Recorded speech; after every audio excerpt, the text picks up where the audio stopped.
In part one of my series on classroom management, I talked about paying it forward with preparation.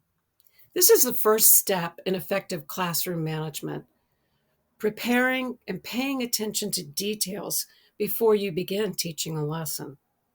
Another factor that impacts classroom management occurs when a teacher lacks confidence as an education professional. So let's spend some time talking about ways teachers can boost their confidence.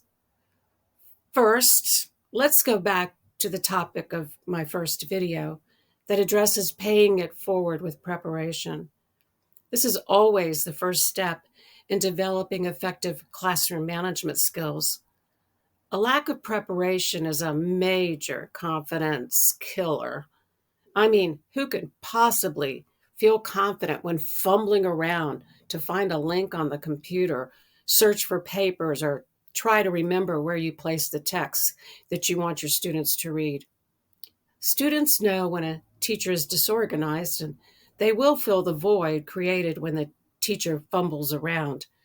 It looks like disruptive, talkative students, but it's really not.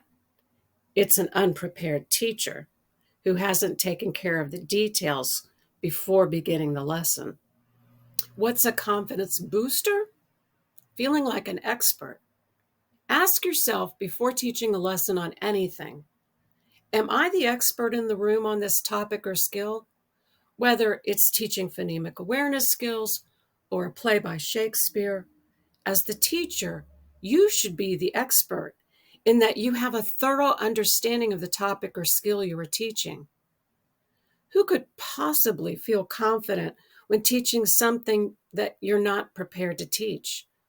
It's kind of embarrassing, and students will intuitively know when you're winging it. Too often, teachers assume that their study days are over when they complete college. Any lack of confidence in the content they're teaching, they think must be the fault of their college. However, the reality is, college can't thoroughly prepare you for everything you may teach. That would take a lot longer than 4 years. It's assumed that you will continue to learn and grow as a lifelong learner, and that you won't simply rely on your memory of what you learned or a scripted lesson. So I'd suggest that you spend some time reading about your topic. You may say you don't like to read in your free time. Well, I personally think that's a little sad. It's not an excuse. Your students deserve and expect that if you're going to stand up in front of them and teach them something, that you really own that knowledge. I'd suggest building a habit of mind that builds expertise. Are you going to teach students how to do quadratic equations without ensuring that you have expertise in quadratic equations? Are you going to teach reading comprehension to fourth graders without any expertise yourself in comprehending texts? How about spending some time on a weekend building your expertise instead of getting caught up on social media? I mean, I love social media, but it can't take away from how I use my time to build my professional expertise. So, to review, there are two things you have control over that need to come first as you think about effective classroom management skills. You need to be prepared, and you need to build your confidence as an educator. Don't walk into the classroom and think you're going to wing it with the content you intend to teach. I've seen a number of teachers over my decades as an educator who inadvertently misstate facts or lose their students as they incorrectly model a skill, leaving confusion in their wake, which is inevitably reflected in a poorly managed classroom. Students will become disheartened if they don't have confidence in their teacher as the expert. A third thing to consider when teaching and thinking about classroom management revolves around your agency as a teacher. When I speak of agency in this sense, I mean, do you have the capacity to manage your classroom. In other words, do you act as if you are in charge? Now, that doesn't necessarily mean that you have to be an authoritarian or a bossy teacher. The question to ask yourself is, do my students know that I am in charge of this class? Trust me, they really do want you to be in charge. Otherwise, someone else will take control of the class, whether overtly or covertly, and your students don't want that. Some students will take advantage of a teacher who doesn't have command of the classroom environment.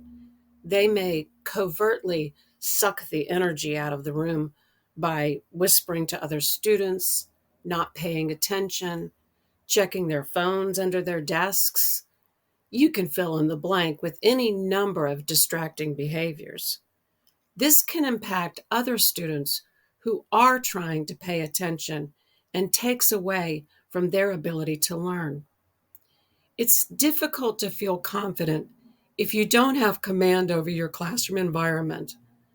All you can see are some students who are making your job more difficult. So think about how you can build your confidence so that you do have agency in your classroom and you are the person in charge. Sometimes the most effective and simplest classroom management technique has to do with proximity. Do you stay in front of the class? If students know that you will not move from your perch in the front of the class, then they feel they're free to engage in distracting behaviors, and the teacher will never know. So, whether you're delivering a brief lecture or guiding students through an activity, walk around the classroom. I mean, it's your classroom, right? Do you have a student who constantly sneaks peeks at social media? Well, the remedy for that is creating an environment in which students are never really sure where the teacher is standing. While talking, if you casually stroll around and just happen to find yourself behind that student checking social media, you'll be surprised at how quickly that student will stop looking at social media. It may take a few times, but it will work. It'll work with other distracting behaviors as well, like whispering to each other. Your professional life will be so much easier if you really own your classroom space and move around the room. This doesn't mean constantly walking. That would be silly. However, if you have a habit of intermittently strolling about, being among and with your students, they will know that you are in charge, that you expect them to be engaged, and that you won't allow some students to make the classroom environment uncomfortable for other students with their distracting behavior. I'll conclude with this. Think about a time, past or present, in which you feel or have felt confident.